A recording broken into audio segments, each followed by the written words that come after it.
Typically, this process is highly manual and can take up to 30 hours per week. It also often relies on stale data and siloed spreadsheets and a lot of time-consuming in-person conversations. Luckily, with Sigma, we can streamline all that using live data and our collaborative product, which then completely eliminates the need for manual updates in all these various spreadsheets. Hi, I'm Cambria Brown, a solution engineer at Sigma, and today I'm really excited to share with you how we're completely transforming the budget variance analysis process. What is budget variance analysis, you ask? Well, it's a recurring process that's performed by almost all finance teams, and it's critical for them to evaluate what did the business expect to spend versus what did they actually spend. Typically, this process is highly manual and can take up to 30 hours per week. It also often relies on stale data and siloed spreadsheets and a lot of time-consuming in-person conversations. Luckily, with Sigma, we can streamline all that using live data and our collaborative product, which then completely eliminates the need for manual updates in all these various spreadsheets. So I'm going to show you how we build a lot of that out. But before I do that, I want to give credit to two of my teammates, Rushi and Simon, who were critical to this collaborative build, bringing their subject matter expertise and innovative ideas. All right, so let's dig in. Instead of very manual Excel-based processes or expensive point solutions, we're using this robust Sigma workbook for budget variance analysis. This first tab is an executive summary that shows me expenses by function and how that's trending over time. I also have the ability to create, edit, and save snapshots. Let's go ahead and create a new snapshot, as well as make some edits. You can see if I click on one of these values, a modal pops up that allows me to update it. And when I do so, we get some nice conditional formatting that highlights what has been changed, and our totals automatically recalculate. Let's go ahead and make one more update. Great, let's also save this to our snapshot. On the next tab, I have the ability to compare snapshots. Let's go ahead and take a look at the differences between the one I just made and the original. This view is highlighting the delta between the two snapshots.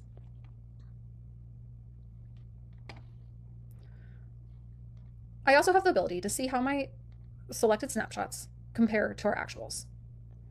And I have this variance slider where I can designate my threshold for tolerance between my actual and budgeted amount. If I increase this pretty drastically, I can see we have an issue in marketing where we're way over budget. Let's go ahead and initiate a budget discussion.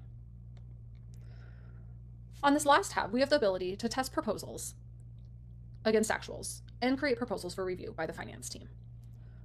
For today, I'm going to focus on the functionality you saw on this Edit Snapshots page. We're going to talk about how to build an editable pivot, as well as how to create new snapshots and toggle between them. Great, let's get started. I'll start by building a pivot table, making that editable, and then I will show you how to create and save snapshots and refer to prior snapshots you've made in the past. This workbook has our original budget data in it. We can see we have columns for department, expense, date, and amount. I'll start by duplicating my date field and truncating it to quarter, because that's the level at which we want to do our analysis.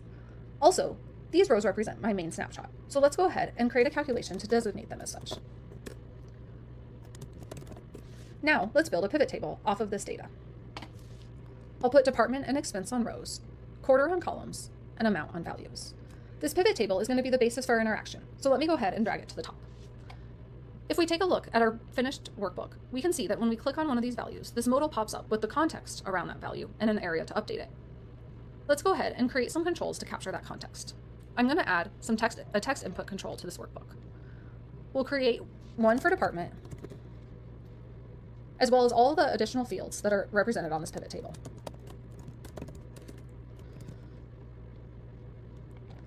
When I create the control for quarter, it's important to make sure my data types match. Lastly, we'll create a control for amount and ensure that this is set as a number input control. Now, what we want to have happen is when we click on a particular cell in the pivot table, the context for that cell gets passed into those controls we just created. So let's add some actions to our pivot table. What we want to have happen is when we click on sum of amount, we set each of those controls. Notice how Sigma defaulted to exactly what I want. Let's go ahead and duplicate this for our 4 other controls. We'll map expense to expense, quarter to quarter, and amount to amount. Perfect. Now, if I click on this $14 for Q2 rent-related expenses, we can see that all of that information is passed into these controls. The next thing we need to do is create the modal that pops up when we click on one of these cells. So I'll simply add a modal to this workbook. It's important that we name things throughout to keep track of what we're doing. I like to name my modals starting with m dot. I'll also make some formatting tweaks to get this to display how I'd like. All we're going to add to this modal is some dynamic text to make sure people understand what they're editing, a place for them to enter an updated amount, and buttons to either submit that updated amount or cancel. I added a Sigma text box to this modal. What's great is that we can use a combination of static and dynamic text here. When I hit my equals sign, this formula pops up that allows me to enter any type of dynamic text. I'm just going to go ahead and enter those controls.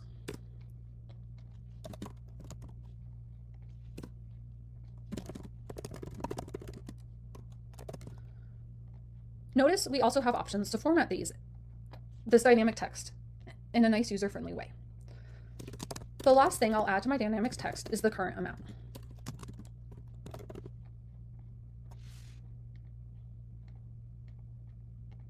Perfect. Now let's go ahead and add a number input control where we're going to capture our updated amount, as well as some buttons. I'll add one button to submit the value, and then I'll go ahead and duplicate that to create a cancel button. I like to format my cancel buttons in a less visually appealing way. Perfect. So we now have the modal in the context. The next thing we need to do is add that action to our pivot table to pop up that modal when we click on one of the values. So I'll go ahead and add an additional action to this sequence to open that modal. The other thing is that we need a place to capture those updates. So far, we just have a table in here with our original budget data. We don't want to overwrite any of this. We just want to capture any edits that have been made. So let's go ahead and add an empty input table to this workbook. Now, ultimately, what we're going to do is we're going to union our original budget data with this table where we're going to capture our snapshots edits. Because we're going to union them together, we want all of the columns to match. I'm not going to end up using this date column, so I'm going to go ahead and hide it. And then I'll go ahead and copy all of the remaining columns. We don't need any of these rows, so let's just go ahead and delete them. Now we have this nice blank table to capture all of our edits.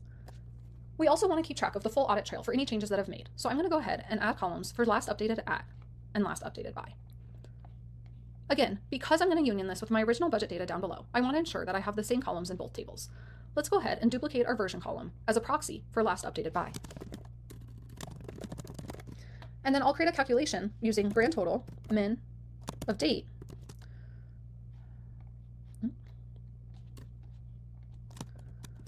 as a proxy for last updated at. Now, if I do column details on this grand total function, we can see that we're getting the minimum date in this data set repeated on all 96 rows. Great, now we have a place to capture our edits. Let's go back to our modal and add an action to our submit button. Whenever we submit our updated amounts, we want this to add a row to that input table we just created.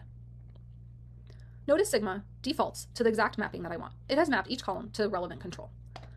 We don't have a control for version yet. We'll add that later. So for now, let's just create a static value of updated. The other thing I want to have happen when I click the submit button is I want to close the modal. So let me go ahead and add an additional action to the sequence to close the modal. Also with my cancel button, I want an action on this to close the modal as well. I do want to point out that on our submit button, we could add a condition where people can add a new row if the updated amount is null. Now people won't be able to add new rows to the input table unless they've actually entered an updated amount. Great, let's go ahead and test this out. I'll click on the $4 for income taxes, and we'll update this to 40. No changes were made yet to our pivot table. However, we can see that that updated amount was inserted as a new row into our snapshot edit storage. Let me go ahead and do one more so that you can see. When I go to do one more, I can see that my updated amount still has the $40 I entered earlier. I don't want that. I want it to be cleared out. So let's go ahead and add another action to my pivot table that clears the updated amount when we open the modal.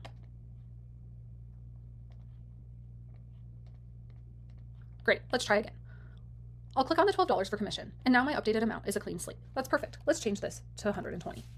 And we can see that new row gets added down below. Now again, our pivot table isn't updating yet. So the next thing we need to do is create a union between our original budget data and our snapshot edit storage.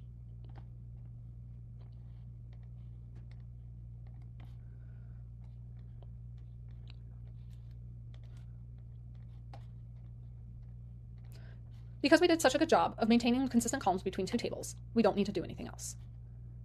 Now, I'm ending up having a lot of stuff on this page. So let's go ahead and move our original budget data to a new page. I'll just name this data. I'm also going to move my 4 controls to that page because these aren't actually something we're going to expose to the end user. Great. Now, in our union table, we can see we have 98 rows. Every time we make an edit, we're adding a new row. But we really just want to capture the most recent value. So we need to give Sigma a way to identify which values we want to keep. Let's go ahead and create a group table off of our union data. This is going to contain the data from both our original plus our edits, and it's going to end up being the source for our pivot table. What we're going to do here is we're going to add a grouping at the department expense and quarter level. When I do that, I can see multiple rows pertaining to any of these expense categories for which I've made edits. Let's go ahead and sort this according to last updated at. When I do that, I can see that my more recent value is displaying first. We can take advantage of this to create a calculation that only returns the most recent value. I'm simply going to use the first function to return the first amount. And you can see for these 2 rows we've updated, it's only giving the more recent value. It's important that we're sorted on last updated at when we do this. Great, so now I can go back up to my pivot table and change the source for the pivot table to that group table I just created.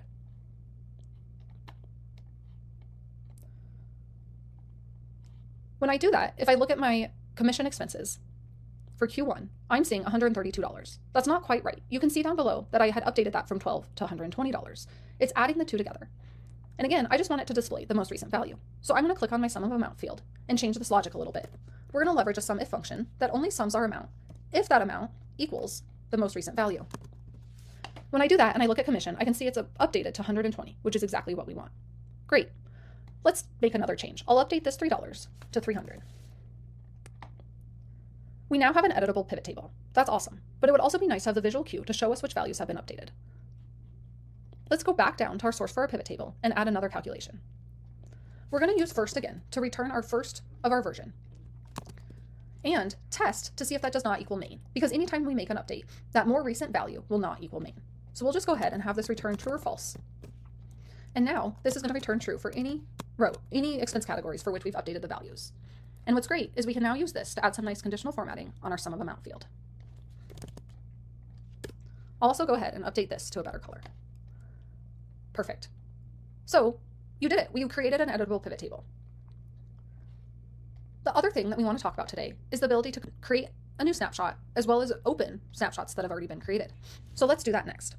In my original workbook, remember I have the modal that pops up to update a value, and then I have a different modal that pops up to create a new snapshot. So let's create that other modal now. I'll go ahead and duplicate my update amount modal and rename it appropriately. This one is going to be to create a new snapshot. We'll go ahead and delete everything other than our buttons at the bottom. Here, we're going to add a text input control to capture our new snapshot name. We also need a place to capture all of our snapshots. So let's go back to our main working page and add another input table.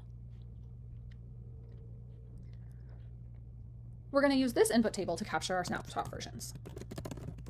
We simply need 1 column for the name, but let's also add our system generated columns for last updated at and last updated by. I'm going to go ahead and move some of these tables that I'm no longer really leveraging to my data page. Great. So I now have 2 input tables. I have one that's capturing all my edits to the amounts, and I'm going to have this other table which captures all my snapshot versions. Let's go to our create new snapshot modal and edit the submit button. We'll go ahead and change this action to insert a row on our snapshot versions table where we've mapped the name column to the name your snapshot control. I'm also going to remove the condition. Our cancel button is going to be just the same as before, where it closes the modal. The last thing I need here is a button that allows me to create a new snapshot.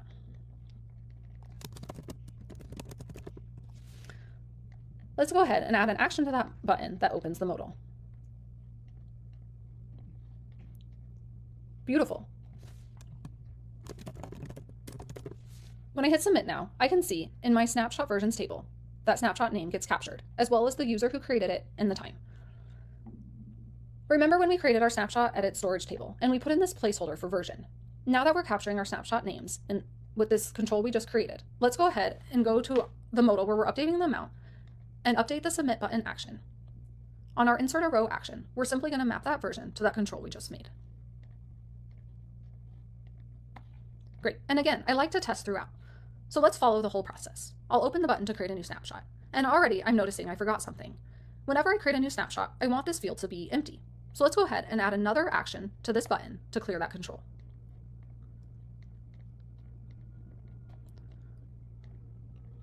Perfect. All right, so I'll create a new snapshot. I'll hit submit. Again, that snapshot name gets captured down below, and any subsequent edits I make on the table will get associated with that new snapshot. So far you've seen how to create an editable pivot table, as well as timestamp our snapshots. The only other thing that I want to show you how to do today is to create the dropdown so that we can toggle between our various saved versions. Let's go ahead and do that next. I'm going to add a list values control to this workbook. What the options I want to be in this control are what would match what I have here in name. So let's go ahead and source this control from our snapshot versions table, column name. You can see now in the dropdown, those fields match. It might also be a good idea to manually add a row here for our main snapshot. I'm also going to change this dropdown to be simple radio buttons. So I'll uncheck all those options, and now I have a single select list. When we choose a value from this name dropdown, we want to go ahead and have it filter our snapshot edit storage table. Because remember, if we look at our lineage here, the snapshot edit storage table is the source for everything downstream, including our new pivot table. So if we filter this to just one version at a time, it will allow us to toggle between snapshots on the pivot table. So on our control, I'm going to go ahead and have that target our snapshot edit storage table on the field of version. So watch what happens now when I select different options. If I select main, all of these rows get filtered out. That's perfect, because if I'm viewing the main snapshot, I don't want to see any edits. Versus, if I toggle to data apps are fun, I can see the edits pertaining to that version. Let's go ahead and drag this control to the top. Again, we can see the pivot table updating as I toggle between the different versions. The last thing I'm going to do is test my entire workflow. I'll go ahead and create a new snapshot.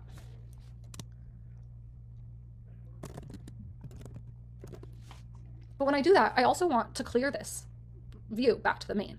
So the very last thing I'm going to do here is when I create a new snapshot on my submit button, I'm going to go ahead and pass this snapshot control into that new dropdown control we just made. So I'm adding an action to the button where we set the control for that one on our main page of name to match the value that we entered in our here. Perfect. Let's try again. I'll create another new snapshot.